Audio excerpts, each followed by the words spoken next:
The American Heritage Museum is located in Hudson, Massachusetts, in a 65,000 square foot building and opened in May of 2019. Good morning. Welcome to the American Heritage Museum here in Hudson, Massachusetts. Here we are in our 10th week of opening. My name's Colin Rickson. I'm the lead docent, and we welcome you to this fine museum. Before you will see all the artifacts from First World War tanks right through to the present day. And many tanks here, from every tank here is working and operational, and they all have history. And you start here with going through the D-Day and into the Battle of the Bulge, taking of Berlin, and we've got tanks from German tanks, British tanks, Russian tanks, and right through to the present day, where we have an Abrams 1, and we're the only museum in the country that has an Abrams in the collection on public display. Thank you, Colin. Appreciate it. Welcome. Enjoy. This model of Leonardo da Vinci's design for an armored wagon featured light cannons arranged in a circular platform covered by a large protective shell. Some 400 years later now, da Vinci's plan for engineering victory would inspire the land ships of World War I and today's super tanks.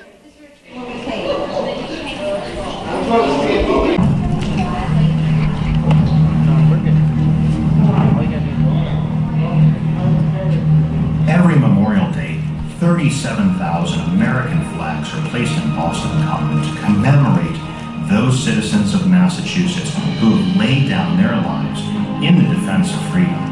The American Heritage Museum seeks to honor these local fallen heroes, as well as the 1.3 million Americans who have made the ultimate sacrifice. Hello, I'm Rob Collins, Executive Director of the Collins Foundation's American Heritage Museum. I'm proud to welcome you and to showcase the amazing collection built by Jacques Littlefield. We're grateful to all of our donors who've made this museum possible. Our tour will begin with a multimedia presentation of the battlegrounds of the First World War. These boys, some barely able to shave, are fighting the Great War. Not great in wonder, but great in its terrible toll. How it started, I can't explain. Nationalism, imperialism, whatever the reason, it's a travesty. Men are dug into trenches stretching some 440 miles from the North Sea to Switzerland. Many are waterlogged home, often reeking of death, from which men of valor regularly storm out to cross fields known as no man's land. Only the terror increases. Millions, but here we look to you to provide one final push. Your French allies are...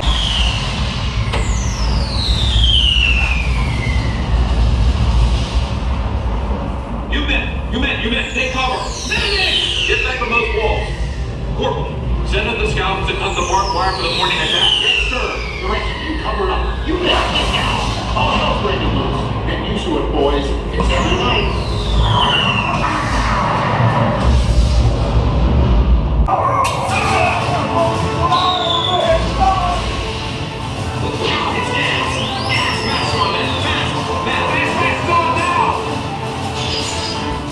Was relentless.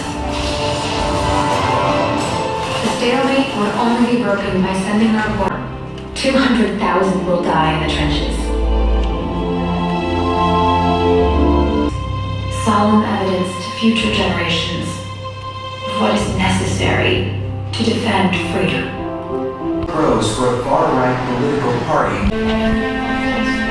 Jim, we interrupt this program to bring you a special bulletin. Now, an ill-prepared America will be thrust into a second world war.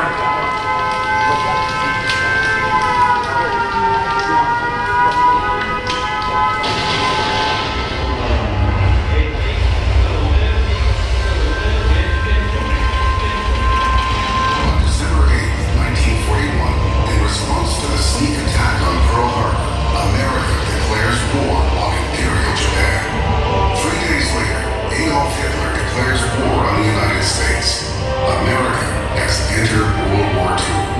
1938, the confident Nazis annex Austria. Britain's Prime Minister Neville Chamberlain flies to Munich and obtains what he feels is a guarantee of no further aggression by Germany.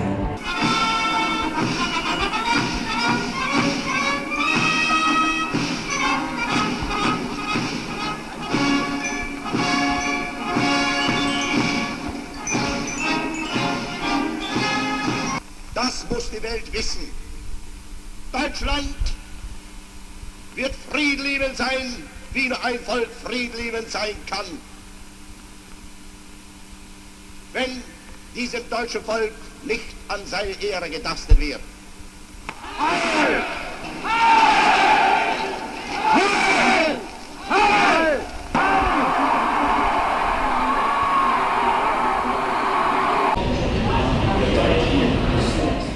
Among the staggering variety of rare relics, the American Heritage Museum features over 15 tanks and artifacts that are the only ones on public display in North America.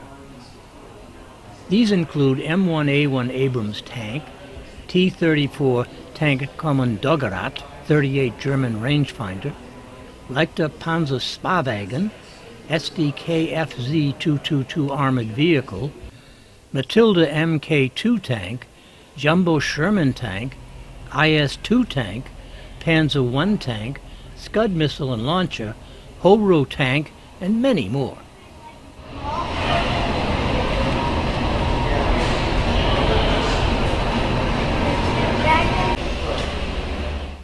Due to the war, American factories ceased making cars and refrigerators and threw all their resources in producing tanks, planes, and guns.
Beginning in the early 1980s and continuing for the next 20 years, Jacques M. Littlefield, a Stanford University graduate and former Hewlett-Packard engineer, amassed a $30 million collection of military vehicles and engaged in a program of restoring many of them and giving educational tours to the public.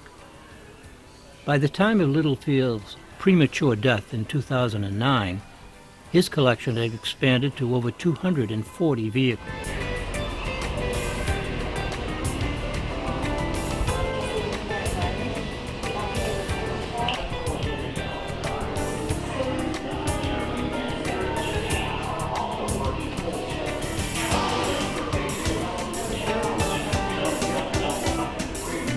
In accordance with his objective of preserving the collection for the future, The foundation donated its collection to the Collins Foundation, a non-profit educational institution founded in 1979, with a mission dedicated to the preservation and public display of transportation-related history.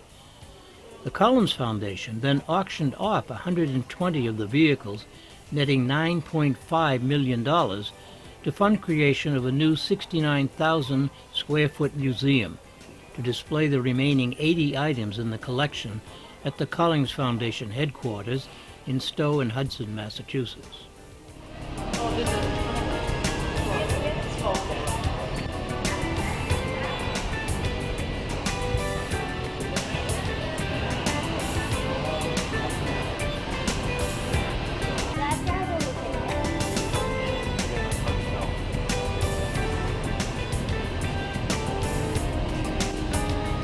Over half of the items on display are from World War II era, but World War I, the Korean War, the Vietnam War, Gulf War, Iraq War, and September 11, 2001, and the War on Terrorism are also represented.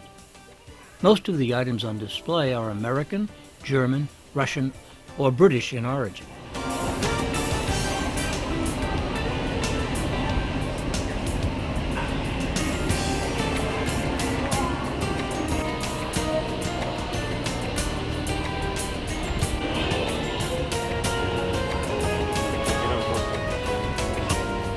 Exhibiting the war artifacts in this historically important and extensive collection was a tremendous honor for the Collins Foundation. Their goal was to have the American Heritage Museum fully engage people in understanding our turbulent past. American history is explained in the remarkable space through educational interpretation and a chronologically arranged series of dioramas and exhibits. The museum brings the history of the American veterans to life.